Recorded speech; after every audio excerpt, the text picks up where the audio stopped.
Baru-baru ni, ramai yang kata misi global sumuk flotilla yang berlayar ke Gaza tu gagal. Tapi bagi saya, sebenarnya ia bukan gagal terus, malah saya rasa ia satu kejayaan besar. Tak jadi masalah pun jika kita ada berbeza pandangan untuk katakan sumuk flotilla tu berjaya atau tak. Tak berdosa pun. Yang tak bestnya, bila yang kata gagal tu, cuba provoke pula geng-geng sumuk flotilla ni dengan kata-kata yang cuba menyinggung perasaan. Korang mungkin tahulah pasal video jebak dahaka tu, yang mana bagi saya, dia cuba provoke Zainal Rashid Ahmad atau ZRA. Walaupun dalam video jebak dahaka tu, tak ada keluarkan kata-kata kasar, tapi intonasi percakapan dia tu bagi saya kurang menyenangkan dan cuba menyakiti hati geng-geng sumuk flotilla. Sekarang kita cuba tengok apa yang dia kata pasal sumuk flotilla ni. Misi flotilla bantuan ke Gaza adalah wayang semata-mata. Bapak kau macam ni. Assalamualaikum, jumpa lagi kita pagi ni.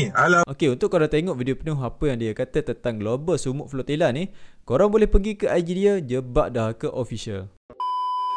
Cuba kita faham apa yang berlaku. Global Sumuk Flotilla ni adalah satu konvoi kapal bantuan kemanusiaan antarabangsa yang cuba tembus sekatan laut Israel untuk hantar bantuan terus ke Gaza. Dalam GSF tu, lebih 40 kapal dan 500 peserta dari pelbagai negara. Peserta tu pula termasuk doktor, aktivis, wartawan, influencer, semuanya berlayar dengan satu tujuan, iaitu nak bantu rakyat Gaza yang terkepung. Tapi, seperti yang dijangka, tentera laut Israel tak bagi peluang langsung bila sampai ke zon merah. Mereka halang semua kapal daripada masuk ke perairan Gaza. Ada yang kena tahan di tengah laut, ada yang kena serang dengan drone dan ada aktivis yang ditahan serta diusir secara paksa. Sebab tu ramai kata misi ni gagal sebab kapal tak sempat sampai dan bantuan tak dapat dihantar terus ke Gaza. Namun persoalannya, betul ke kegagalan tu diukur hanya dari situ? Bagi saya, kalau kita pandang dengan lebih jauh, misi ni sebenarnya berjaya dalam banyak aspek lain. Pertama, ia sebenarnya berjaya buka mata dunia. Liputan media antarabangsa memang melos gila masa tu. Dari Al Jazeera, Reuters sampailah media Eropah, semuanya cerita pasal flotilla ni. Isu Gaza kembali trending bukan sebab roket atau perang, tapi sebab keberanian sekumpulan sukarelawan yang sanggup hadap risiko demi kemanusiaan. Kedua, misi ni sebenarnya berjaya cipta tekanan moral dan diplomatik. Bila Israel menahan kapal bantuan kemanusiaan di perairan antarabangsa,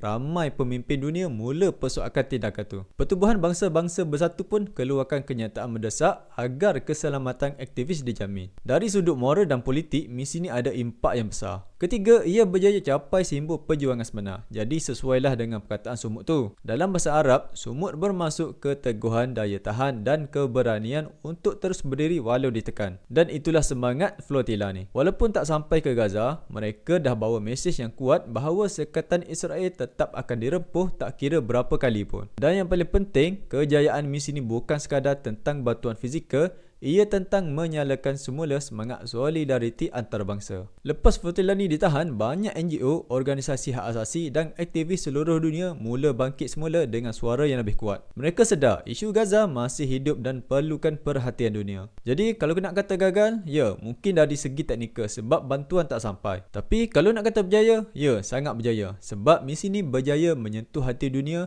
menggoncang kesedaran manusia dan buktikan bahawa masih ramai yang berani melawan ketidakadilan dengan cara ramai. Bagi saya, Global Sumuk Flotilla bukan sekadar kapal yang berlayar ke Gaza, ia adalah simbol harapan dan juga simbol perjuangan kemanusiaan. Kadang-kadang, kejayaan sebenar bukan bila kita sampai ke destinasi, tapi bila kita berani untuk bertindak walau tahu risiko di depan mata.